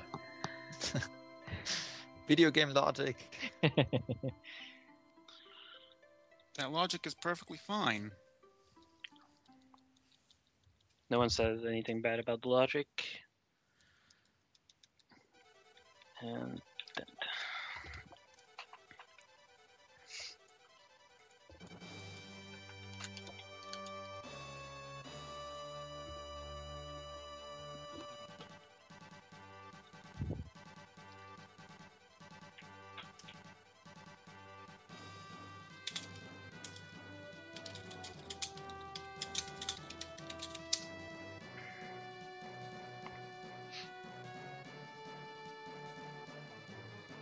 So it's time to start getting hyped for the true hero of this game to make his entrance too.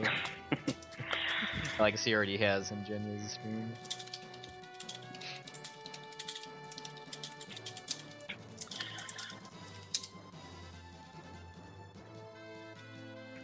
Rip Butsa.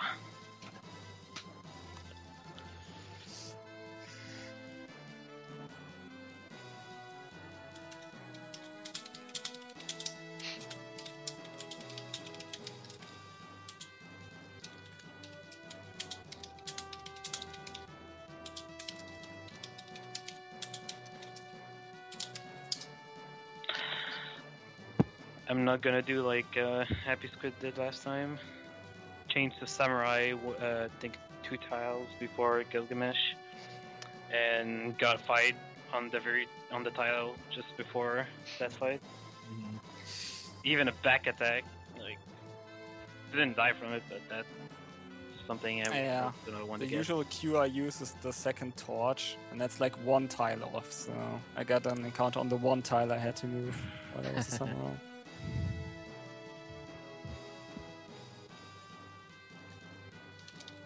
Wait, you don't have smoke with him yet, do you? No.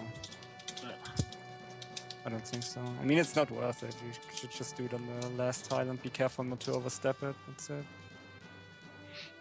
I don't know. That's risky because he just enter it without changing that auto reset.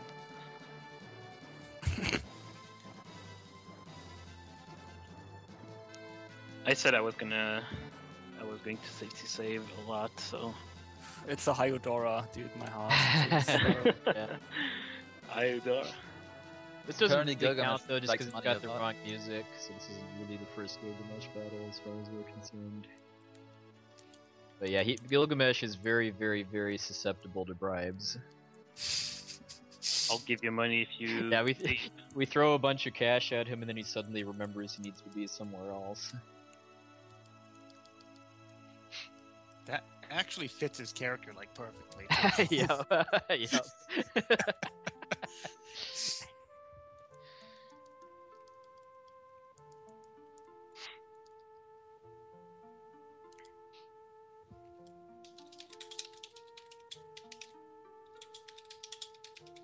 Be there in a second.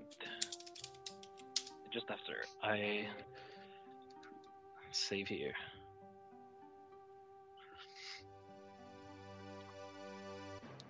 Too bad you can't hear the awesome music now.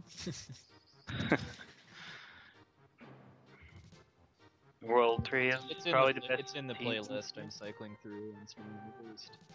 There isn't. I couldn't find a whole lot of FF5 OC remixes. We're mostly going to be hearing the OST. Yeah, there aren't a lot. There aren't actually that many remixes for FF5 right now. 4 and 6 definitely have a lot more. 6 especially. Yeah. 6 and 4 both had entire albums dedicated to them. Yeah.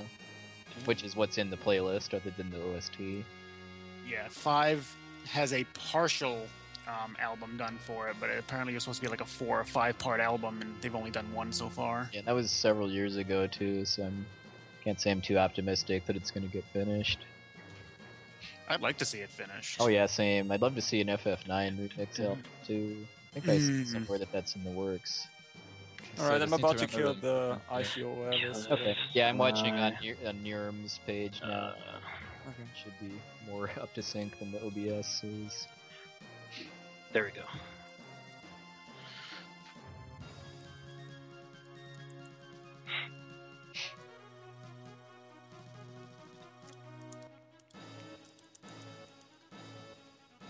Alright, so Genya is on the big bridge now. The big bridge is kind of based around tiles on both halves of it that trigger fights, sometimes more than one.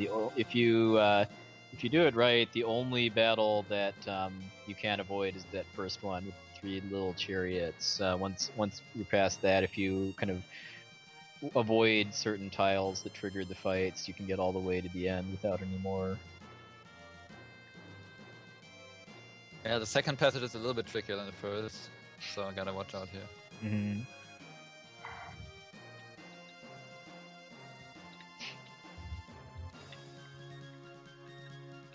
Gilgamesh once again proving he's susceptible to bribes. Alright.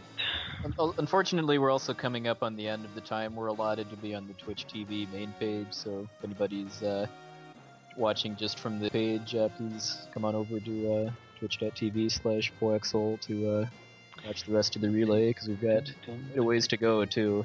We're maybe a little over halfway through FF5 now, and then we've got FF6 after that. Right.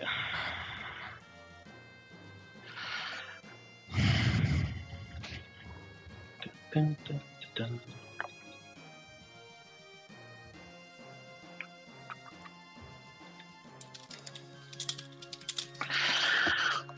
Please no Goblin Punch. Do not Goblin Punch me.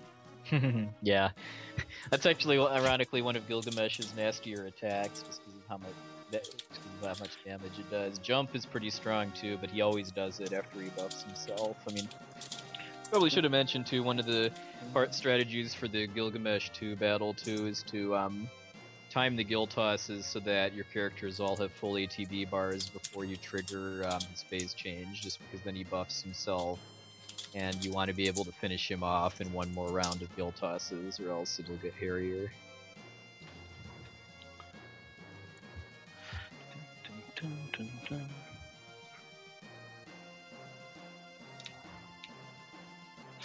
Right here, I believe. Here. No, I got the fight. Damn it. I'm gonna have to kill them.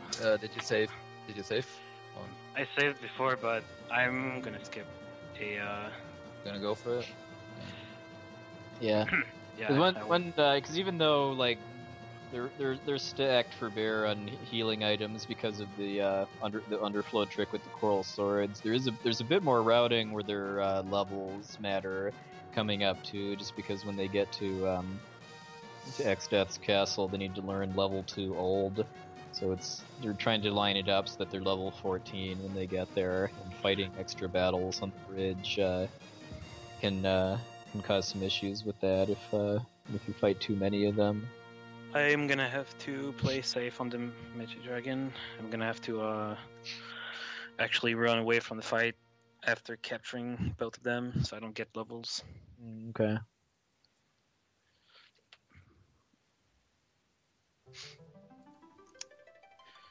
If I kill them, I will get, I think, level 15, and that is going to be an issue.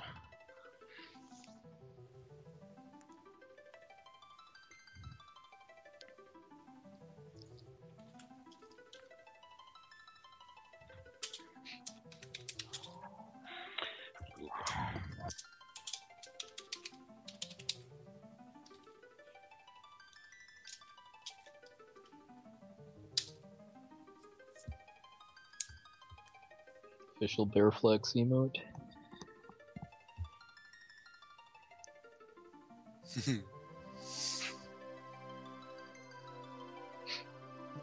Alright, so Jenya is about to come up on the obligatory undead boss, which is a recurring tradition starting with this game.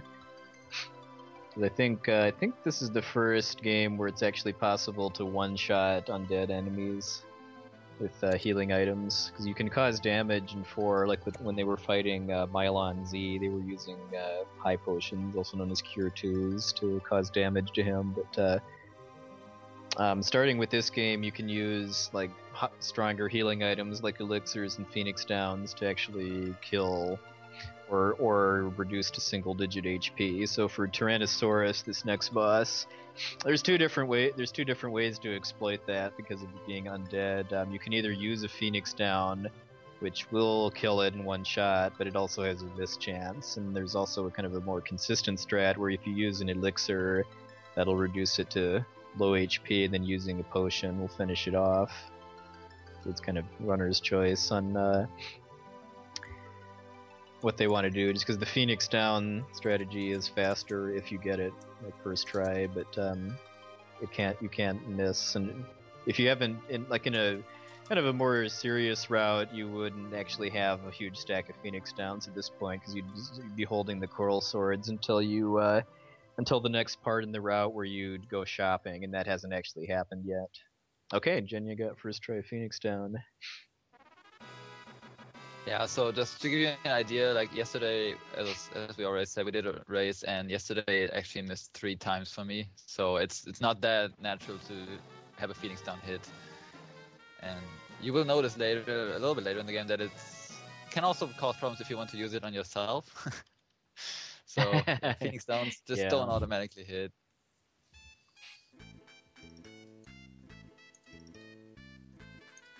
Luckily at that point you have 4 characters which can use Phoenix downs, so if you miss 1 or 2 it's not a big deal, but there's a part later where a nice thing about the Phoenix down strat too is that you don't have to worry about counterattacks, because if you use the elixir potion strat, then Tyrannosaurus might counterattack the elixir and kill one of your characters.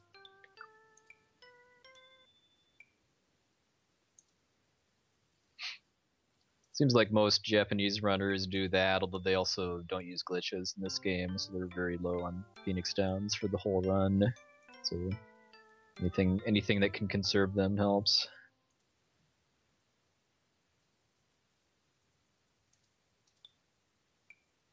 So here at this point I just have to be careful to not step on the desert tiles, because they contain inescapable bells which just annihilate the entire party.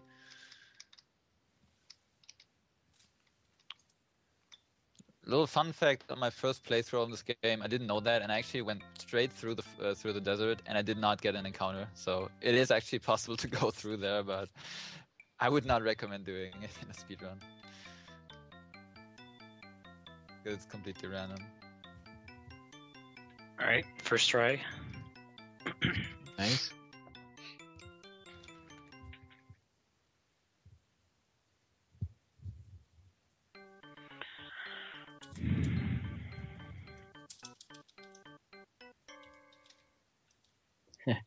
All right, and then if you were doing a full game step manipulation route, it would be paying off at this part too, because the way random encounters work in this desert area after you get out of this underground channel here is that there's no random encounters on the forest or grass areas, but there are in the desert, and some of the desert encounters are really nasty too, even in normal play, like a land crawler or something like that. It has tons and tons of HP, and I think there's one battle you can get that's inescapable too.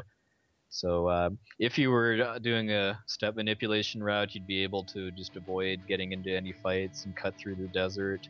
But if you're not doing that, it's much safer to kind of do what the game is expecting you to, which is to follow the path that the Moogle is walking, just to avoid getting fights at all.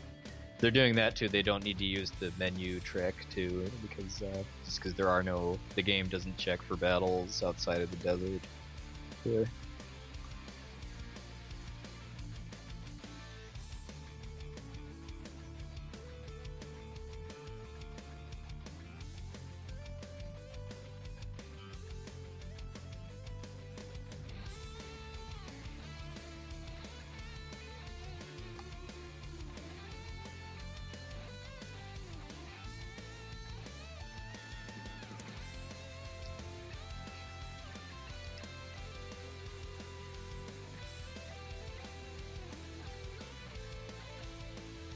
And then get some nice treasure here too, like a bunch of money, which, well, you don't really need because of coral swords, but also a dancing dagger, which increases your speed when you equip it, and that lets you manipulate your character's turn order if you've got characters. Normally your stats are set by your job and ability, so if you have characters that are the same job and have the same stats, you don't really have control over what order their turn comes up in. But if you equip equipment that increases your speed stat, like the dancing dagger or the stealth suit or ninja gear, depending on translation that they got back in the ancient library, and that can let them manipulate it. Dancing dagger is quite fun casual play too, just because you never know what you're gonna get. Especially if you're fighting undead stuff too. Getting the HP drain on an undead is not good.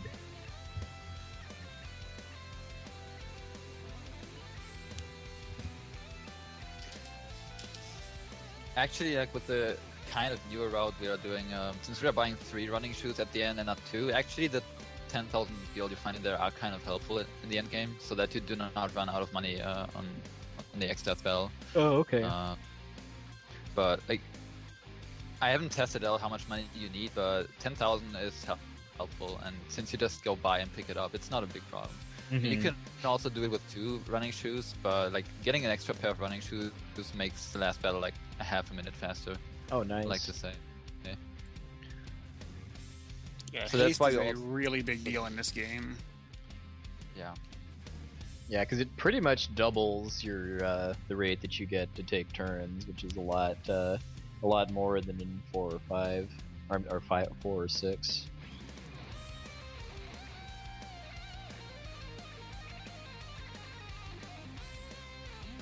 Haste isn't really used in the 4 run, I believe, because it doesn't playing on battle speed 1. It kind of gives you the speed that you need to keep up with. Alex, I must say, I like your pink menu. What's the problem with the pink menu? He said he likes it. Ah. Pink is the best. I know haste does get used in the glitchless strats for FF4 though, because if you combine haste and berserk, you can attack really, really fast. Yes, it is trademark using pink menu and calling Hydra every 5 minutes.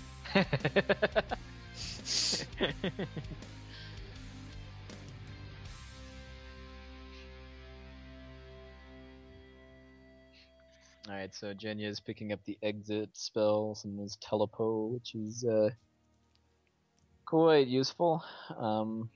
It just lets you leave whatever area you're in. We didn't really, the runners probably and commentators probably talked about it a bit during 4 too, as far as like casting exit after talking to Edward just to leave the castle faster and some stuff like that. So we're going to be doing that in FF5 as well. A few times in 6.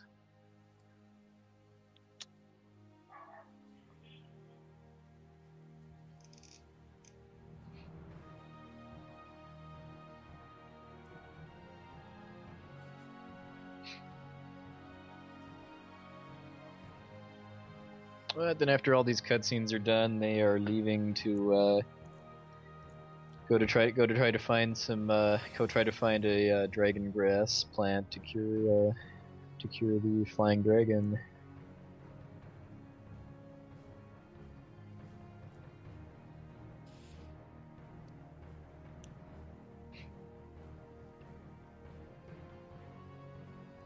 Oh, actually, I did not check if my characters are healed.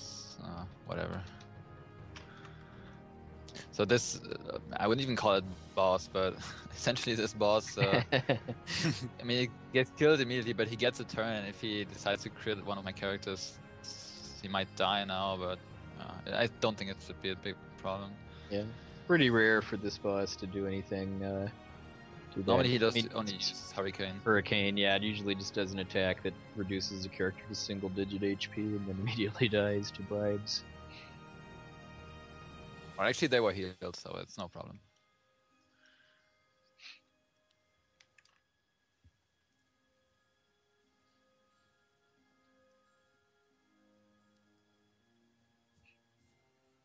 And like pretty much every other boss battle from this point on, having characters be dead at the end is really bad because then they lose the job points from the fight.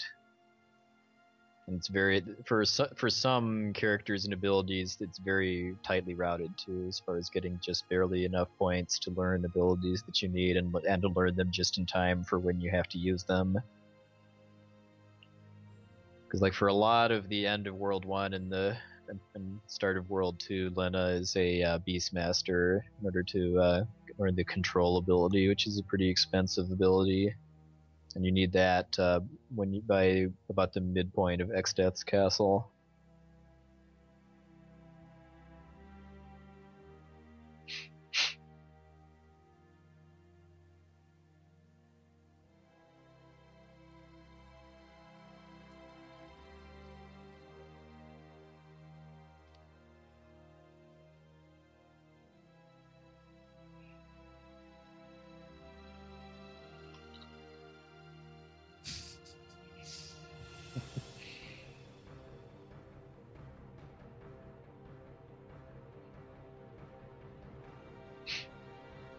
In the route that the current Japanese record uses diverges a little bit at this point too, because since it's doing full game encounter manipulation, it manipulates getting some fights at like on the walk in between Ball Castle and the Dragon's Mountain in order to use Beastmaster to capture some other stuff to use in place magic.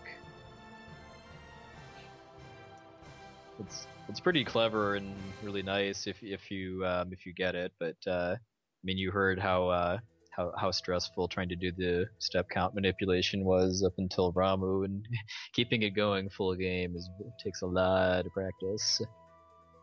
And if you're not manipulating it, then you'll probably lose time trying to do those strats, just because you might have to farm extra battles to get the captures that you need.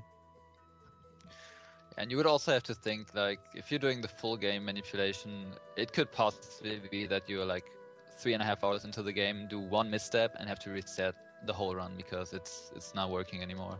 So, like, the first 1.5 hours is already really stressful, but doing it until the entire game is just insane. And it requires a lot of work and practice. Yeah, Sunyao, the Japanese world record holder, I know when he was working on improving his time, like earlier this year, he eventually had to stream with no mic because he was getting distracted by Chad and making mistakes with the step counter.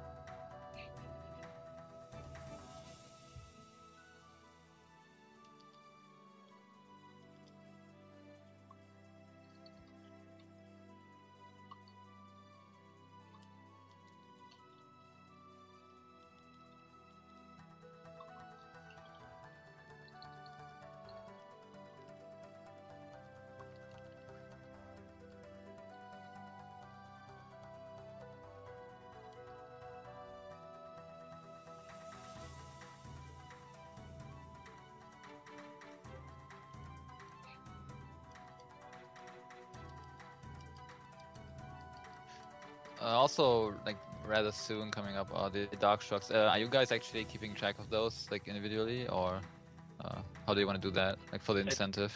I do